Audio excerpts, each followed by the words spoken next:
Chapter 22. The Skandian War Council was meeting in the Great Hall. Will sat to one side, listening as Halt addressed the Skandian leader and his principal advisers.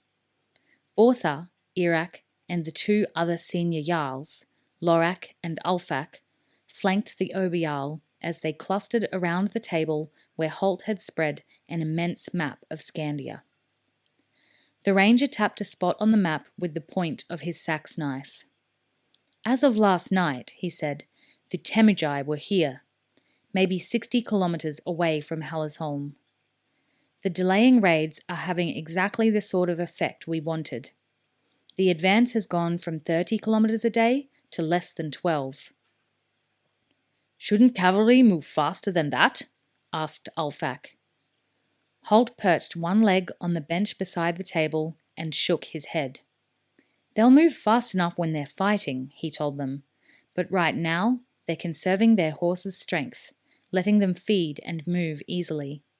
Besides, now that we've reinforced Olgak's men with another half-dozen raiding groups, it's taking them half the day to simply form up, then set up camp again in the evening. He glanced up at Irak as he added, that idea of yours of sending a few wolf ships to raid their western flank was a good one. The Jarl nodded. It seemed logical, he replied. It's what we're good at, after all. Ragnak thumped one massive fist on the pine planks that formed the table. Raids and skirmishes, nuisance attacks. They achieve nothing. It's time we hit them with our main force and settle this once and for all, he declared, and 3 of his council growled agreement. There'll be plenty of time for that, Halt cautioned. The most important thing is to engage them in a place that suits us, one that we choose ourselves. Again, the Oberjarl snarled. He knew he'd agreed to listen to Halt's advice, but these damned invaders had been flaunting themselves in his country now for several weeks. It was an affront to him and to every Skandian, and he wanted to wipe the affront out or die in the attempt. What's the difference where we fight them, he said. A fight is a fight. We win or we lose. But if we do lose, we'll take plenty of them with us. Halt removed his foot from the bench and stood straight, ramming the sax knife back into its scabbard. Oh, don't worry, he said icily. There's every chance that we'll lose. But let's make sure we take as many of them with us as possible, shall we? The Skandians, used to bluster and boasting, were taken aback by his cold assessment of their chances for survival, as he had intended them to be. They're cavalry, he continued. They outnumber us at least 4 to 1. They can outmaneuver us, outrun us, and they'll look for the widest possible front to engage us on. That way, all the advantages are with them. They'll flank us, surround us, and draw us out if they can. He saw that he had their attention. They weren't happy about the situation, but at least they were prepared to listen. How will they do that? Irak asked. He and Halt had discussed this briefing the day before. Halt wanted certain questions to be asked, and Irak was to ask them if none of the others seemed prepared to do so. The ranger glanced quickly at Irak, but directed his answer to all of the group. It's a standard tactic of theirs, he said. They'll attack on a wide front, probing, hitting, and retiring. Then they'll appear to become fully engaged at 1 or 2 given points. They'll stop their hit and run tactics and fight a pitched battle. Just the sort of thing that will suit your men, he added, glancing at Ragnak. The Oberjarl nodded. Then, Halt continued, they will begin to lose. Their attack will lose its cohesion and they will try to withdraw. Good, said Borsa, and the 2 other Jarls grunted agreement. Ragnak, however, sensed that there was more to come.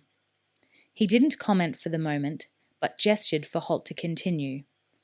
The ranger obliged. They'll give ground, slowly at first, then faster and faster as panic seems to set in. Somehow, They'll never move so fast that your men lose contact with them. Gradually, more and more of your warriors will be drawn out of our line, away from the shield wall, away from our defences. As they pursue the enemy, the Temujai will become more and more desperate. At least, they'll seem to. Then, at the right moment, they'll turn. "Turn?" said the Obial. "How do you mean?" "They'll stop retreating when your men are strung out and in the open. The strongest and fastest well ahead of their comrades. Suddenly, they'll find themselves cut off, surrounded by the Temujai cavalry. And remember, every one of their cavalrymen is an expert archer. They won't bother coming to close quarters. They can pick your men off at their leisure. And the more they kill the leaders, the more enraged those behind will become. They'll stream out to save their friends or avenge them. They'll be surrounded in turn and wiped out." He paused. The 5 Skandians all looked at him, struck silent. They could imagine the scenario he described. They knew the temper of their men and could see how easily such a stratagem could succeed against them. "This is how they fight?" Ragnak asked finally. "I've seen it, Obial, time and time again. I've seen it. They aren't concerned with glory in battle, only efficient killing. They'll challenge our warriors to single combat, then ambush them with 10 or 20 warriors at a time. If they can't shoot to kill immediately, they'll shoot to disable. Even your strongest warriors can't continue with 10 to 15 arrow wounds in the legs. Then, when they're helpless, the Temujai will kill them." He swept his gaze around the table. Satisfied that they could all see the danger that faced them, he sat down, straddling the bench. Finally, it was Borsa, the Hilfman, who broke the long silence that had fallen in the room. "So, where do you want to engage them?" he asked. Halt spread his hands wide in a questioning gesture. "Why engage them at all?" he asked. "We have time to withdraw before they arrive. We could move into the hills and the forest and keep hitting them as they come further and further along the coastal plain here."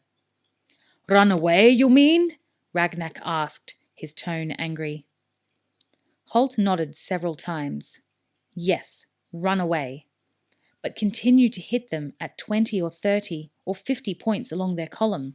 Kill them, burn their supplies, harass them, make their life one long, insufferable misery until they realize that this invasion was a bad idea. Then harass them back to the border until they're gone." He paused. He knew there was little chance of winning this one, but he had to try. It was the best course open to them. His heart sank as Ragnak shook his head. Even Irak's lips were compressed into a thin, disapproving line. "Abandon Hallisholm to them?" asked Ragnak. Halt shrugged. "If necessary, you can always rebuild." But now, all the Skandians were shaking their heads, and he knew what was behind it. "Abandon everything in Hallisholm to them?" Ragnak persisted. This time, Halt made no answer. He waited for the inevitable. "Our booty, the results of hundreds of years of raiding? Leave that to them?" Ragnak asked.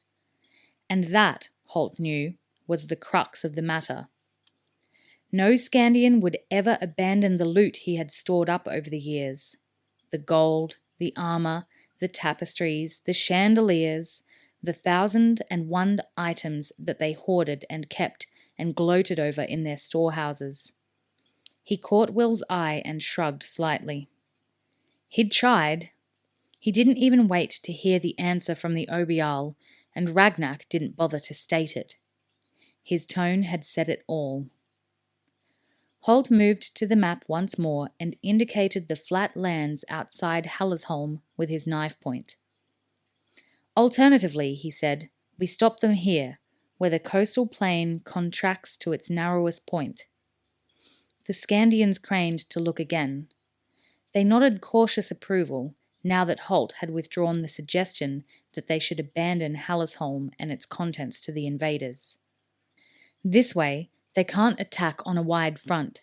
They'll be cramped, and we can conceal men in the trees here, and even in the outbuildings along the shore. Lorak, older of the two Jarls, frowned at the suggestion. Won't that weaken our shield wall? Halt shook his head. Not noticeably. We'll have more than enough men to form a solid defensive position here where the land is narrowest. Then, when the Temujai try their trick of falling back and bringing our men along with them, we'll appear to go along with it.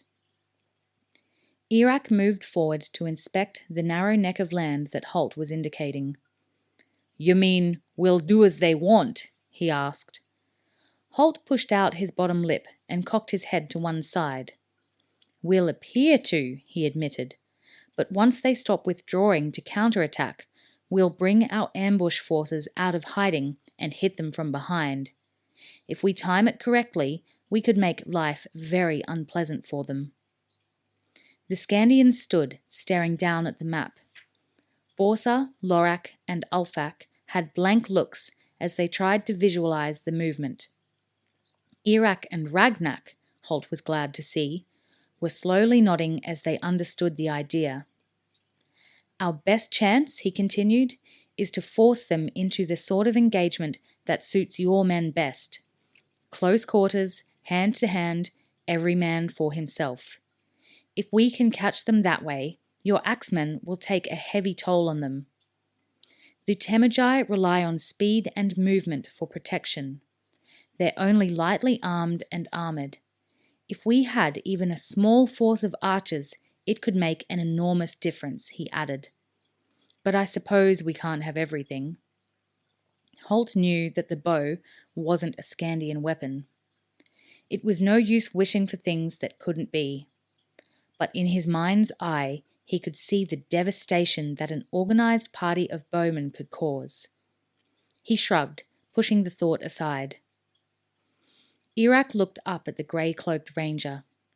He's small, he thought, but by the gods, he's a warrior to reckon with. We have to depend on our men keeping their heads, he said. Then we have to time it just right when we spring our trap. Otherwise, the men coming from the forest and the outbuildings will be exposed themselves. It's a risk. Halt shrugged. It's war, he replied. The trick is to know which risks to take. And how do you know that? Borsa asked him, sensing that the small, bearded foreigner had gained the trust and the acceptance of the Oberjarl and his war council. Halt smiled wolfishly at him. You wait till it's over and see who's won, he said. Then you know those were the right risks to take.